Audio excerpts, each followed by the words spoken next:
It was a picture-perfect afternoon in the quiet suburban neighborhood. The sun hung lazily in the sky, casting a warm glow over everything it touched. Birds chirped from the trees, and the soft hum of lawnmowers filled the air. The smell of freshly cut grass and the distant laughter of children playing outside created an almost serene atmosphere. In the midst of this peaceful scene, Lily sat in her wheelchair in the front yard, the only place she could feel completely free. Lily was different from most kids her age. She didn't let her disability define her. She loved being outside, soaking in the fresh air, and enjoying a game of basketball she played alone, tossing the ball into a hoop mounted on the garage. It was a moment of independence for her, a rare opportunity to feel like everyone else. As she dribbled the ball and took a shot, her face lit up with a smile of pure joy, a stark contrast to the heavy weight that her chair often brought to her life. But just as the ball bounced off the rim, the sound of footsteps interrupted the peaceful moment. The joy in Lily's face flickered for a split second, and her gaze turned toward the sound, her smile slipping. Through the front gate, Karen appeared, standing tall and imposing, a look of displeasure already etched on her face. Karen was a woman who believed in control. As the HOA enforcer, she had taken it upon herself to be the self-appointed guardian of every minute rule in the neighborhood. Whether it was the way the grass was trimmed or the number of decorations on the porch, Karen was always watching. Her presence alone seemed to send a chill through the air. And today, her eyes locked onto Lily with that familiar disapproving gaze.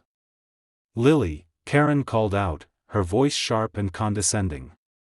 "You know you're not supposed to be playing in the front yard. It's against HOA regulations. I've warned you before." Lily, always determined and confident, didn't flinch. She rolled her chair a little closer to the fence, meeting Karen's gaze with defiance. "I'm just playing basketball, Karen. There's nothing wrong with that." Karen's expression hardened. "Rules are rules, Lily.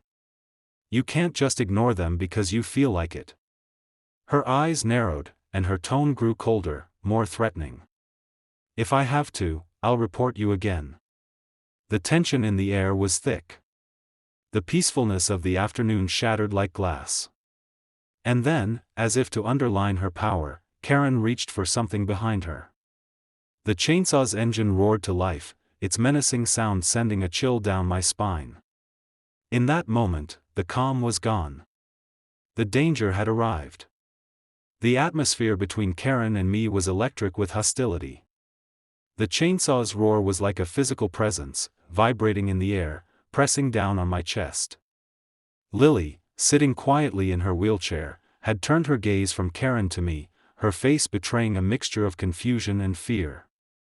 I could feel her tension, the way her fingers clenched the armrests of her chair as she braced herself. Her independence, her pride, was at stake here. And I wasn't about to let anyone, least of all Karen, take that from her. "Karen, you need to leave," I said, my voice firm but measured. "Now." Karen's eyes, cold and determined, locked onto mine. "You don't understand, Jenna. This is about respect. It's about following the rules. If you want to live in a community, you have to adhere to the guidelines. Everyone has to. Even your daughter." Lily's chin lifted slightly, a small but defiant gesture. "I'm not breaking any rules, Karen. I'm just playing basketball.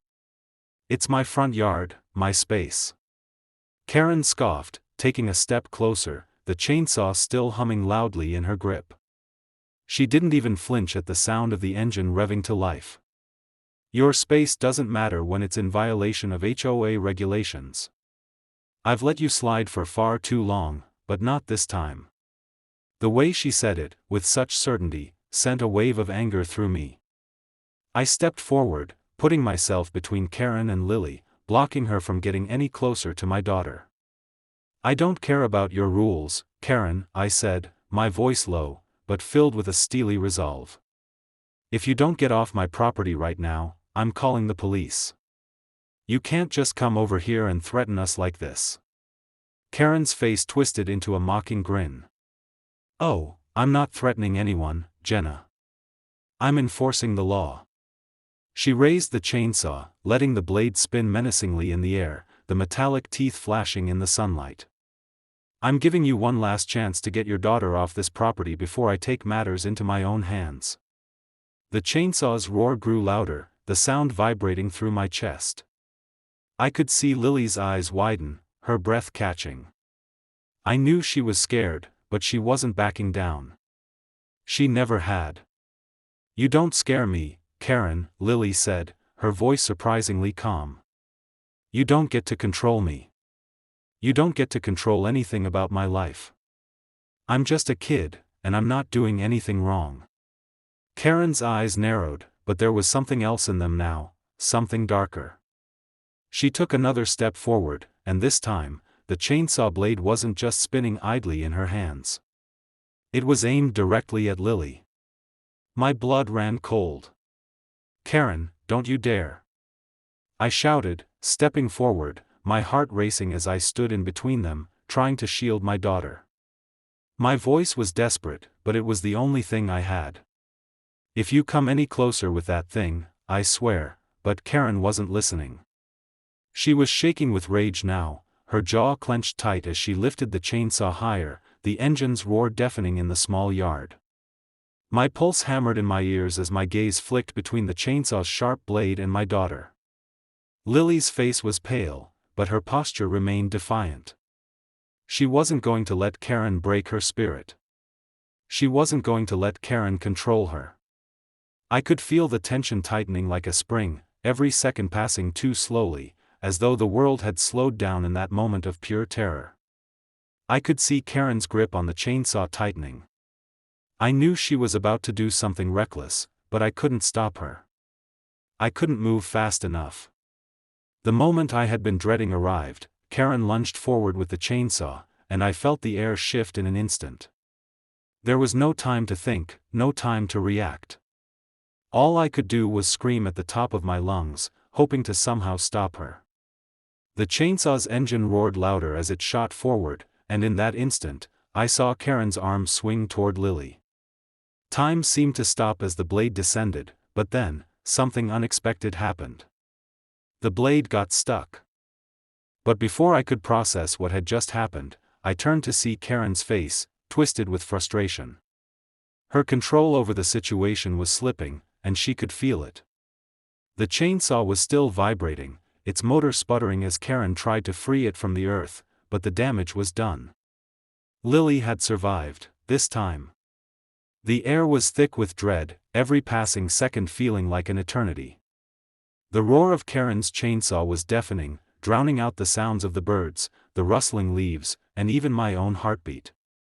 The engine screamed as it sputtered to life, its ominous growl cutting through the air, sending waves of terror down my spine. I had never felt fear like this before. Not even in the darkest moments of my life. Karen was no longer just the irritating HOA enforcer, she had become something dangerous, something completely unhinged. I stood frozen, watching her grip the chainsaw with both hands, her eyes wild, filled with a mix of fury and something darker, satisfaction. Karen, stop! I shouted, my voice trembling with a mix of rage and desperation.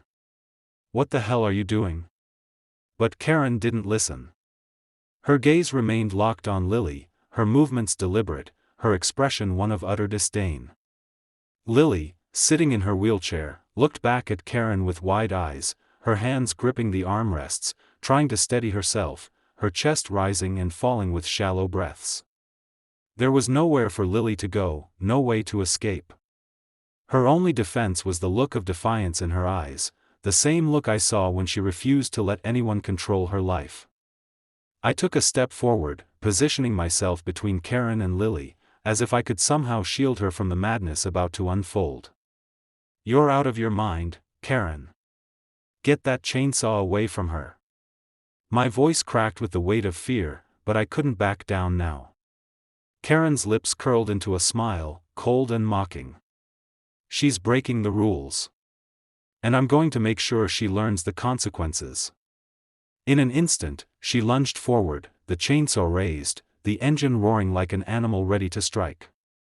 My blood turned to ice as the blade came down in an arc, heading straight for Lily. Time seemed to slow. I could hear the sound of the chainsaw cutting through the air, the sickening whine of the blade spinning, louder than anything else. "Lily, move!" I screamed, but she couldn't move fast enough. She was trapped in the wheelchair, and Karen knew it. The chainsaw came down with a sickening thud, but it wasn't the sound I had expected. Instead of a clean cut, there was a terrible screeching sound, metal scraping against metal. My heart stopped as I saw what had happened. The blade had lodged itself in Lily's arm. The shock hit me like a punch to the gut. I saw the blood, dark, thick, and spreading quickly from the wound, pooling on the ground beneath her. I was frozen, my mind struggling to process what had just occurred. The chainsaw was stuck, the blade caught in Lily's arm, still humming, still vibrating violently in the air. Her face was twisted in pain, her eyes wide with terror, but there was no sound. The whole world seemed to fall away, leaving only the deafening screech of the chainsaw and the agonizing silence in between. "Lily!" I screamed, my legs moving before my mind could catch up, rushing to her side.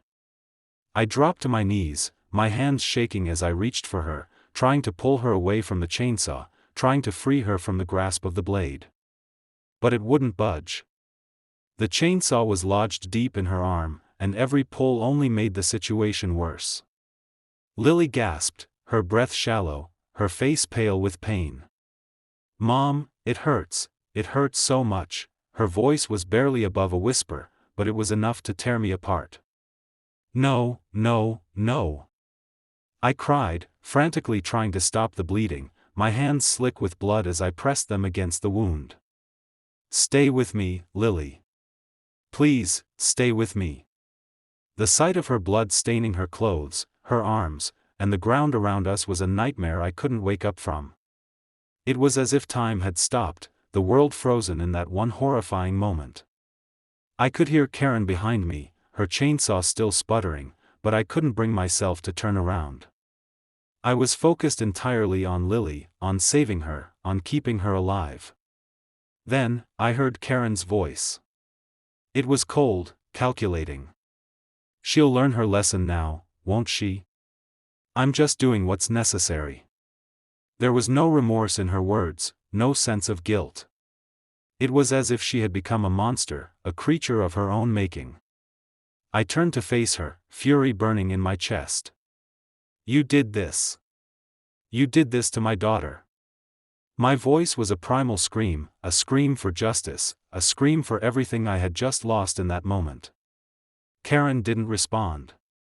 She just stood there, holding the chainsaw, watching us like a spectator, like she was waiting for us to bow down to her twisted version of authority.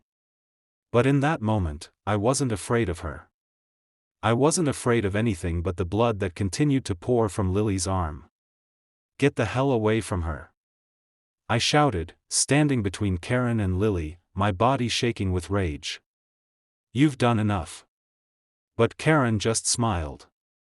"You'll thank me when your daughter learns the lesson. I'm doing what's best for her." The chainsaw sputtered and whined in the background, but all I could hear was Lily's labored breathing, the sound of her suffering, the thumping of my own heartbeat in my ears. It wasn't over yet, not by a long shot. But as I held Lily close, desperately trying to stop the bleeding, I knew one thing for sure: this wasn't just about a chainsaw. This was about a fight for our lives, a fight I wasn't going to lose.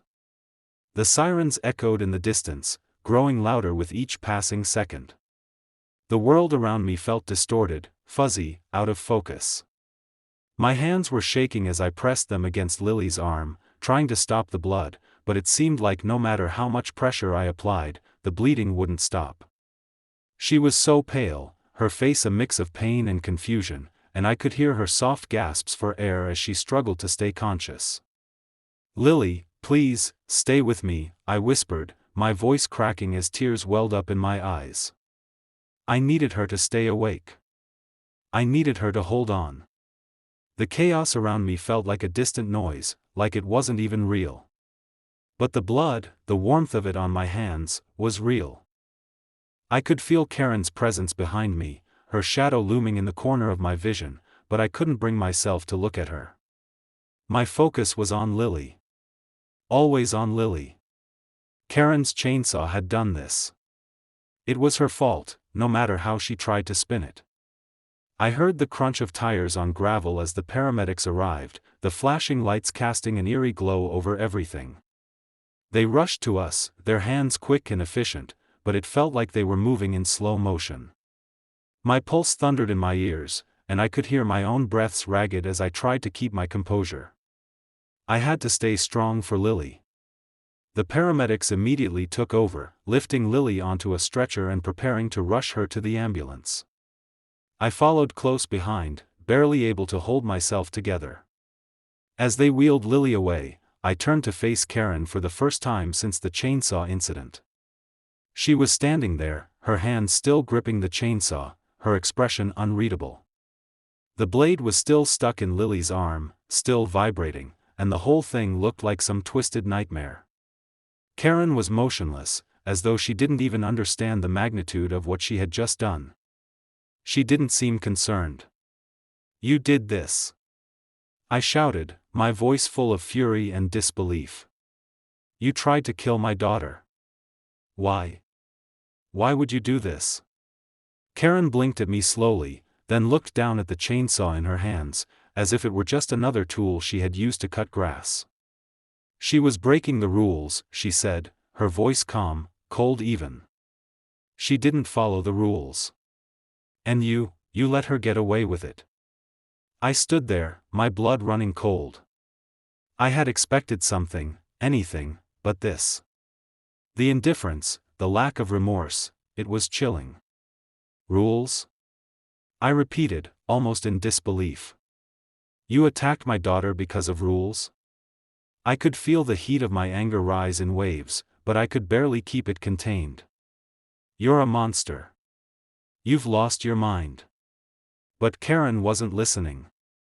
She seemed almost detached, as if she were talking about something trivial, something that didn't matter in the grand scheme of things. "I did what was necessary. She needs to learn. You both need to learn. I couldn't take it anymore. You need to be arrested." I screamed, my voice hoarse with emotion. But there was no time for that now. The paramedics had loaded Lily into the ambulance, and I had to go. I ran to the ambulance, trying to push past the paramedics, but they wouldn't let me. They were taking her to the hospital.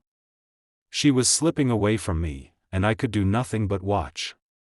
"Lily!" I cried out, but she didn't respond. Her eyes were closed, and her body was limp. "Stay with me. Please stay with me." The police arrived soon after, their presence adding an official weight to the nightmare unfolding around me. They took my statement, asking me questions about what had happened, but it all felt so surreal. I barely remember the words coming out of my mouth. My mind was racing, caught between a whirlwind of fear and fury.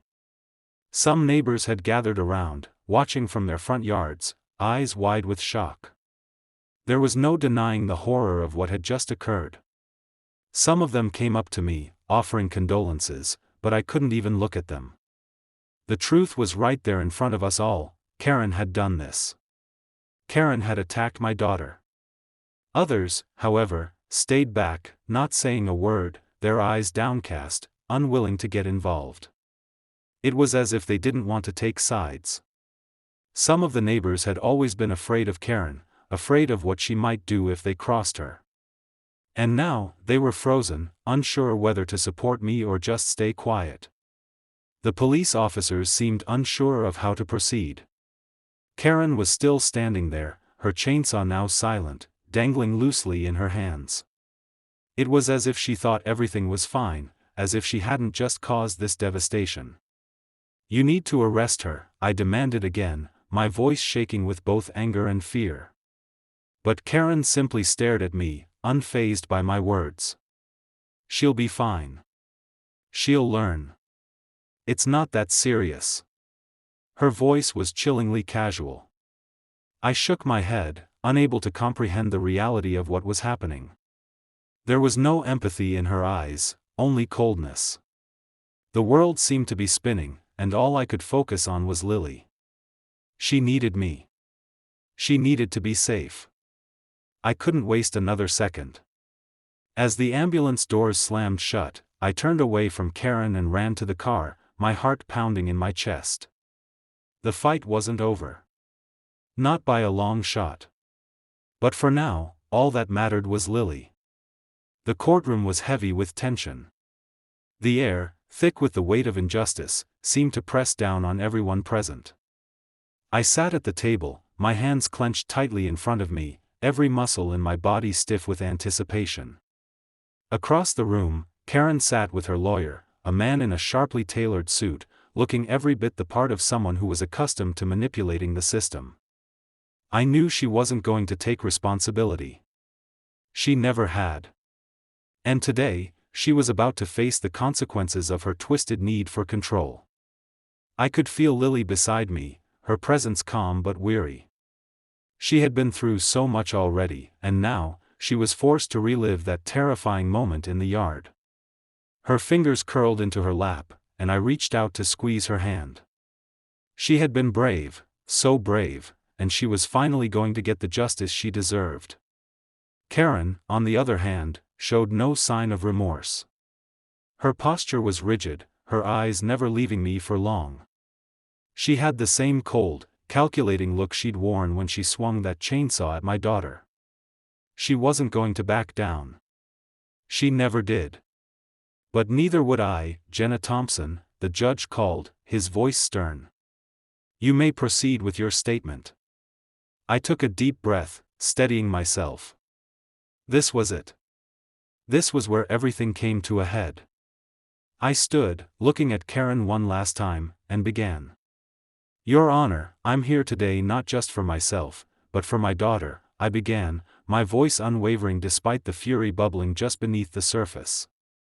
Karen Thompson, this woman sitting across from me, tried to murder my daughter in cold blood. She didn't just threaten us. She acted on it, with a chainsaw in her hands, with the intent to cause harm. Karen's lawyer shifted uncomfortably in his seat, but Karen remained unmoved, her lips pressed into a thin line. Lily, I continued, glancing at my daughter, was simply enjoying her life. She was playing basketball in our own yard, a yard she has every right to be in. But Karen, obsessed with rules and control, couldn't stand it. She felt the need to enforce her own version of authority, one that almost cost my daughter her life. I paused, letting the weight of my words sink in. The room was still, all eyes on me. I knew I had the judge's attention, but it was the truth I wanted to lay bare. Karen's actions, her lack of remorse, her refusal to take responsibility for what she had done. Karen tried to justify what she did by claiming it was about following the rules, I said, my voice rising with anger. But no rule, no regulation, gives her the right to pull a chainsaw on a child. There is no rule that makes that okay. Karen's expression remained unchanged, but I could see the slight twitch in her jaw. She didn't like being challenged. She didn't like losing control. But she wasn't going to win this time. The judge turned his attention to Karen's lawyer, signaling for him to begin. Your Honor, the lawyer began, standing up with a practiced calm, we acknowledge the incident was unfortunate, but we also must consider the context. My client believed she was simply enforcing the rules of the HOA, protecting the integrity of the neighborhood.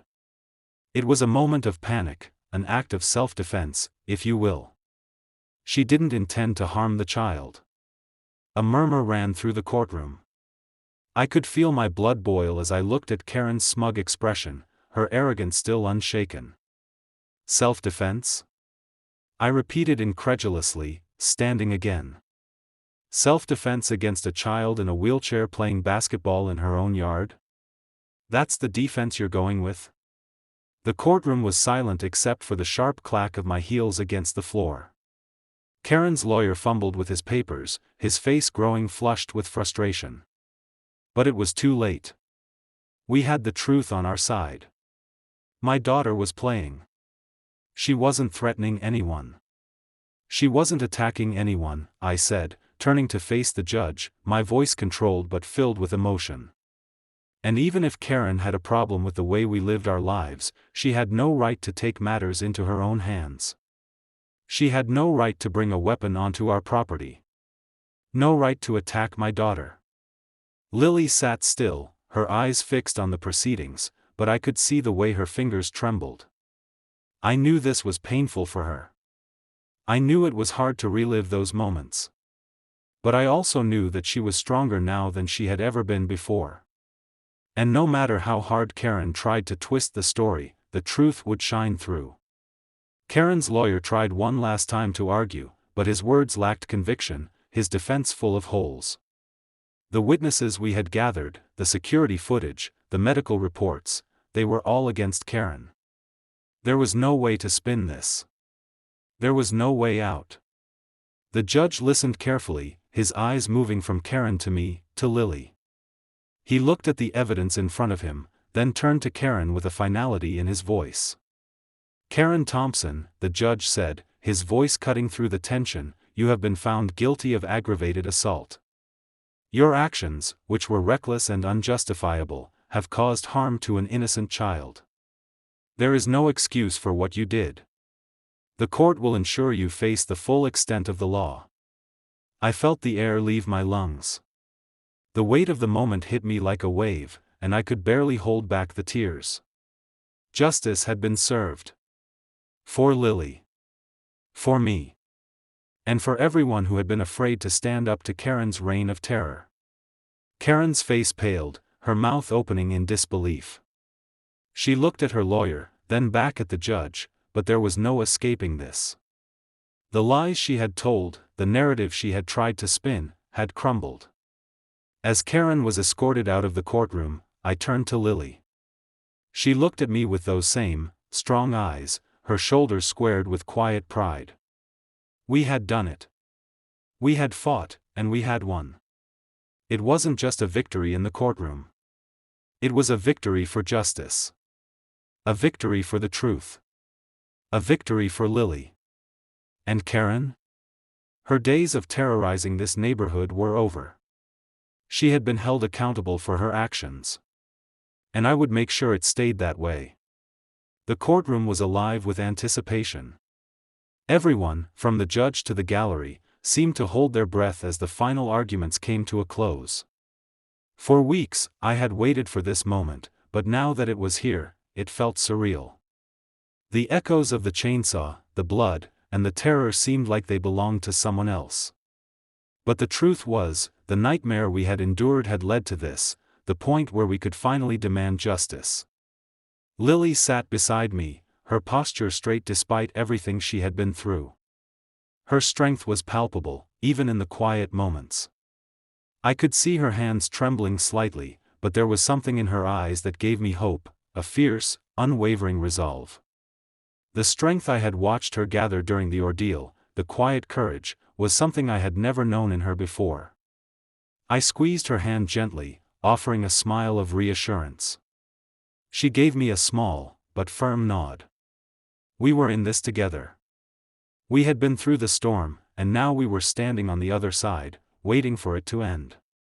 Karen sat across from us, her cold eyes never leaving us. She didn't seem worried, not yet. She still carried herself with the arrogance of someone who thought they could control everything. But that control was slipping. We had the truth on our side, and it was clear that nothing she said could erase what she had done. The judge, a man with an air of both authority and empathy, stood. He looked down at the paperwork in front of him, then at Karen, then at me and Lily. His gaze lingered on Lily for a moment, and I could see the recognition in his eyes, the understanding that this wasn't just a case of property disputes, but a case of assault, of a life almost stolen. We've heard the evidence, the judge began, his voice resonating throughout the silent courtroom. The testimonies. The medical reports. The security footage. And after careful consideration of the facts, it's clear that Karen Thompson's actions were reckless and entirely unjustifiable. My heart pounded in my chest. This was it. Karen Thompson, the judge continued, your attempt to enforce HOA rules through violence, and the harm you caused to an innocent child, is an act that this court cannot and will not tolerate.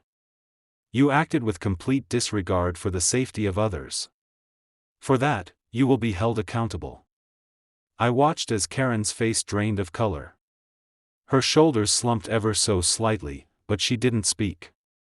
She just stared straight ahead, as if she were hoping the words wouldn't come. She was trying to maintain that facade of invulnerability, but she couldn't hide the truth from anyone anymore. The judge's gavel came down with a sharp crack.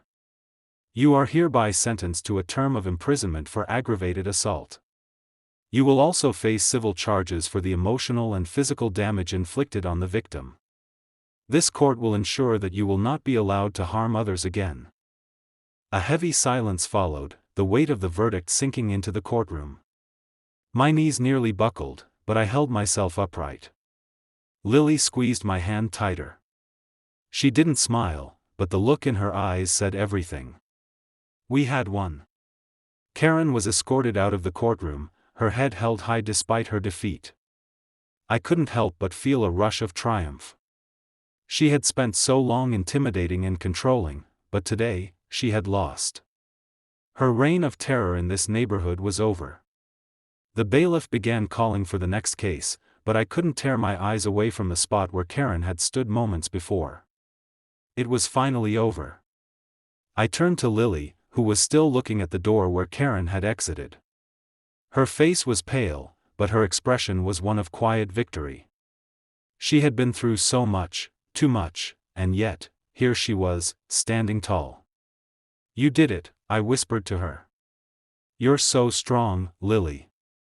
I'm so proud of you.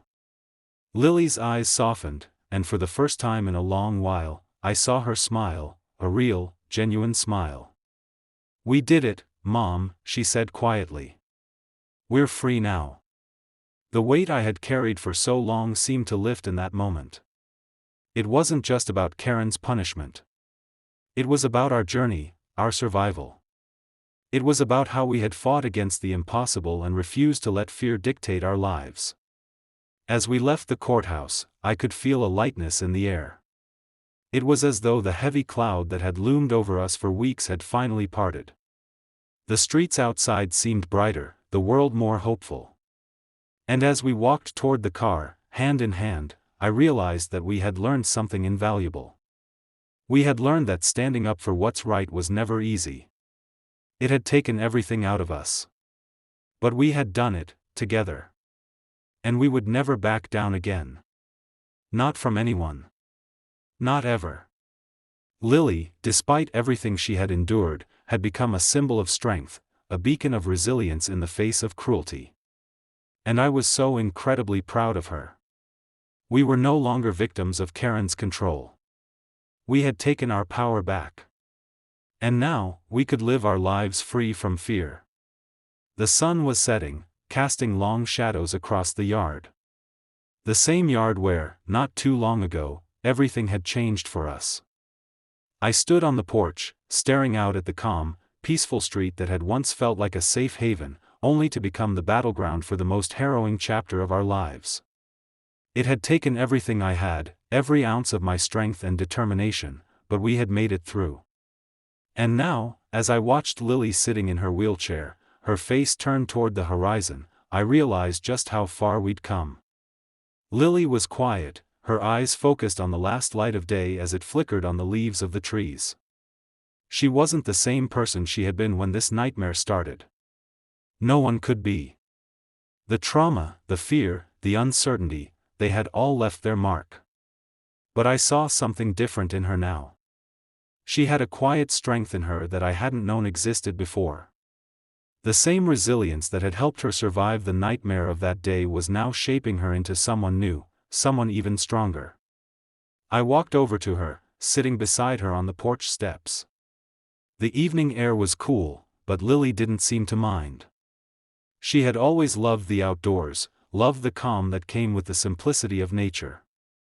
It was here, in this small moment of peace, that I felt like I could finally exhale. You know, I began softly, my voice reflecting the weight of everything we had endured. I never thought we'd get here. I never thought we'd make it through, not after what happened. Lily turned her head to look at me, her eyes thoughtful, yet calm. I didn't think I could make it either, she admitted quietly. But we did. We fought, and we won. I smiled at her, my heart swelling with pride. We did. But it wasn't just about winning, was it? It was about standing up for what's right. It was about not letting anyone, tell us we don't matter. Lily nodded, her hands resting in her lap, still and steady. I guess I didn't realize how strong I could be until I had to be, she said, a small smile tugging at her lips. I used to think people like Karen were just scary. But now, I know they can't control me. They can't control us. I looked at my daughter, so much wiser than her years, and felt a deep sense of gratitude wash over me. The journey had been hard, so hard. But it had shown me the depth of Lily's spirit. It had shown me that, even in the darkest moments, we could rise above the fear and fight back. We've learned a lot, haven't we? I said, my voice thick with emotion. It's not just about fighting for justice. It's about understanding that we have the power to stand up to bullies, to those who think they can take control of our lives. It's about not letting fear stop us from speaking out. Lily's smile grew, her confidence shining through. It's not just about one person, either. It's about everyone who feels like they can't stand up. It's about letting people know that it's okay to fight for what's right, even when it seems impossible. The weight of everything we had been through still hung in the air, but it didn't feel as heavy now. It felt like we had broken through something. Like we were free. We had fought for our lives, for our dignity, and for each other. We had won, but more than that, we had proven that we couldn't be broken. I sat with Lily in silence, watching the sky darken, the stars slowly emerging above us. The world felt different now. The neighborhood, once a source of fear, felt like a place of healing, of renewal. And as I looked at Lily, I knew that the fight we had started wasn't over. The battle for justice wasn't just about Karen. It was about every person who had been silenced, every person who had been controlled, every person who had been made to feel like they didn't matter. And we weren't stopping here. We would keep fighting, for fairness, for justice, and for every single person who had ever been told they were less than. This is just the beginning, I said quietly, the words barely a whisper. Lily looked up at me, her face serious but hopeful. We'll keep fighting, Mom. For as long as it takes. And in that moment, I knew that we were ready for whatever came next. Together, we had found our strength. Together, we were unstoppable. The fight for justice may be over in this story, but it's far from finished. What Karen did to Lily could have happened to anyone. It could have been your child, your family, your community. But we stood up. We fought back. And we won. But we're not done yet. There are more stories to be told, more battles to fight. You've seen what happens when someone tries to take away your right to live freely, but together, we can make sure that doesn't happen again. If you've ever felt helpless or silenced, if you've ever been pushed down by someone who thinks they're above the rules, it's time to take a stand. Stand up for what's right. Stand up for justice. Stand up for each other. So, if you believe in fighting for fairness, if you believe in making sure people like Karen don't get away with cruelty, then I need you to do something right now. Hit that subscribe button, like this video, and share it with everyone you know. Let's spread the word and show people that we won't stand for injustice any longer. And stay tuned, because we've only just begun. The fight for truth and accountability isn't over. It's only getting started. Together, we're unstoppable. We're not just fighting for ourselves, we're fighting for everyone who has ever been silenced. Let's keep this fight going. And let's make sure the world knows, we stand for justice. We stand for each other. Subscribe now and stay with us for the next chapter.